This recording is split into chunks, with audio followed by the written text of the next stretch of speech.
Bonjour à tous. Aujourd'hui, j'ai choisi de vous poser une question. Pourquoi faut-il penser positif ? Alors oui, c'est vrai, on peut lire, on peut écouter partout que c'est très important de penser positif, ça améliore la vie, mais on ne sait pas trop pourquoi.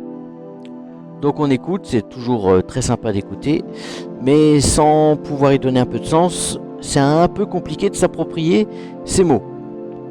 Donc je vais essayer de vous donner des éléments de réponse au travers de ce podcast. Alors, pourquoi faut-il penser positif ?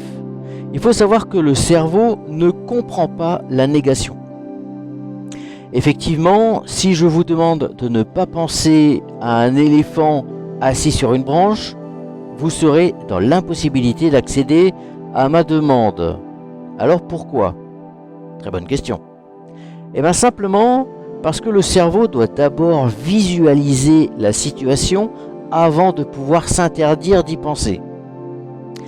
Donc, si le cerveau ne comprend pas la négation, comment il fait pour comprendre le sens que l'on souhaite donner aux mots que l'on utilise ? Eh bien, c'est relativement simple. Il va prendre en compte les mots-clés. Alors, pourquoi relativement simple ? Eh bien, il y a quelques complications quand même. Alors, comme nous sommes nombreux à parler de ce que l'on ne veut pas au lieu d'exprimer ce que l'on veut réellement, cela nécessite un effort pour changer les mots-clés de notre vocabulaire. Alors voici un exemple, pour que ce soit un peu plus clair. Imaginez que vous soyez un ou une coach, et que votre travail consiste à préparer un sportif pour sa prochaine compétition. Alors le dialogue pourrait être celui-ci. Essaye de t'entraîner régulièrement, comme ça tu ne pourras pas perdre. Quoi qu'il en soit, n'abandonne jamais, ne lâche rien et tu auras une chance de ne pas être dans les derniers. Et si tu perds, ne t'inquiète pas. On reviendra la prochaine fois et il n'y a pas de souci. Alors comme nous l'avons vu juste avant, le cerveau ne comprend pas la négation, il prend donc en compte les mots-clés. Alors, les mots-clés ici, quels sont-ils ? Eh bien, il y a perdre, abandonner, lâcher, dernier, s'inquiéter, souci. Alors vous en conviendrez, ces mots dégagent une énergie plutôt négative. Et il va se passer quoi ? En fait, le cerveau du sportif va donc percevoir ces messages et agir en conséquence en impactant son mental, inconsciemment, et en adaptant ses comportements. Entre parenthèses, si vous n'avez pas vu la vidéo précédente sur le comportement, je vous invite bien sûr à la visionner.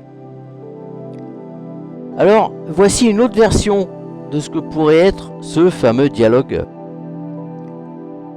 Entraîne-toi régulièrement et tu seras prêt.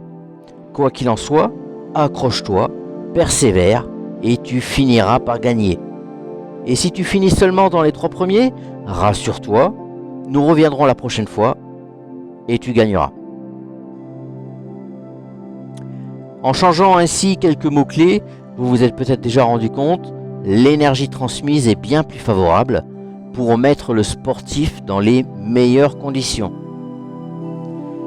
Alors pour finir ce podcast, voici un dernier exemple que j'aime bien utiliser. Imaginez que vous passez la soirée avec vos amis. Pendant la soirée, sans le faire exprès bien sûr, vous renversez un vase et il se casse en tombant. Vos amis vous disent alors « Oh, c'est pas grave, t'inquiète pas, il n'y a pas de souci. » Alors, maintenant que vous savez comment le cerveau fonctionne, vous savez qu'il faut enlever les négations et garder les mots-clés. Et les mots-clés qui restent, évidemment, c'est grave et souci. Vous saurez donc que vos amis ne pensent pas ce qu'ils vous ont dit et que la perte du vase les embête beaucoup plus fortement que ce qu'ils vous ont dit.